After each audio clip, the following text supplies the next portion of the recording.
ალის, რასაც ქვია ოცნება, ნაციონალური მოძრაობა და ნაციონალური მოძრაობის ქვეშ ყოფი პარტიები ამ ორი რადიკალური ძალის მიერ შექმნილი დაპირისპირების და რადიკალიზაციის სპირალიდან ქვეყნის გამოყვანის მცდელობას და რა თქმა უნდა ნიშნავს ძალიან მწვავე პრინციპულ, მაგრამ ამავე დროს გონიერ, ზომიერ და თანმიმდევრულ პოლიტიკას ოცნების წინააღმდეგ. გახარიელ ნაცებს და მოღალატეებს მათი შემოსვლით იცვლება, რომ 12-ით მეტი სკამი იქნება დაკავებული საქართველოს პარლამენტში. ამ აგენტურულ ქსელში გაერთიანებული ეგრეთ წოდებული პარტიის სათადარიგო შემადგენლობა შემოვა პარლამენტში თუ არ შემოვა, ამას არავითარ მნიშვნელობა არ აქვს. მით უმეტეს მაშინ, როდესაც გზად პარლამენტსკენ მოვალ გზად ერთი ადამიანი უკვე დაკარგეს და მისი ჩანაცვლებაზეა საუბარი. 2024 წლის მასშტაბური საპროტესტო აქციებისას დაპატიმრებულთა მშობლების პროტესტი გრძელდება. ისინი საჯარო უწყებებთან მართავენ აქციებს და როგორც თავად ამბობენ, მათი ადრესატები ამჯერად ის საჯარო მოხელეები არიან, რომლებიც მმართველ პარტიას უჭერენ მხარს. დაპატიმრებული ახალგაზრდების დედები აცხადებენ, რომ საჯარო მოხელეები რიგით მოქალაქეებს უნდა ემსახურებოდნენ და არა რომელიმე პარტიას. დღეს ასეთი აქცია იუსტიციის სახლის მიმდებარედ ჯერ ეროვნულ ბანკთან და ეკონომიკის სამინისტროსთან გაიმართა. მოგვიანებით კი დემონსტრანტებმა კულტურის სამინისტროსთან გადაინაცვლეს.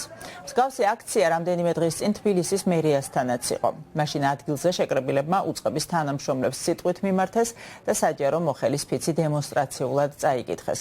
პატიმრების მშობლები ამბობენ, რომ მათი შვილები რამდენიმე წლიანი თავისუფლების აღკვეთისთვის პოლიტიკური ნიშნით გაიმეტეს. ახალი კამპანია შევქმნით. დაგვეხმარნენ გოგოები, პოლიტიკოსი ქალები, ადვოკატი. დავდივართ ყველა სამინისტროებში, გეგმაში გვაქვს ყველგან რომ მივიდეთ. დღეს არის უკვე მეხუთე სამინისტროსთან მოვედით.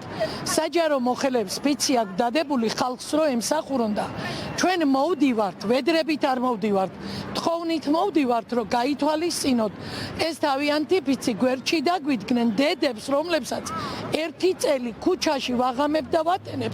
სახში არ შევსულვართ იმისთვის, რომ ვინც დედა მიხვდება ამ ჩემ გულისკივილს, ვინც დედა არ არის, ისიც გაითვალისწინებს. დები არიან, ძმები არიან, სულ ყველანი რომ ერთი წელი შვილი გვერდით რო არ გეყოლება, ძალიან ძნელია არაფრის გამო.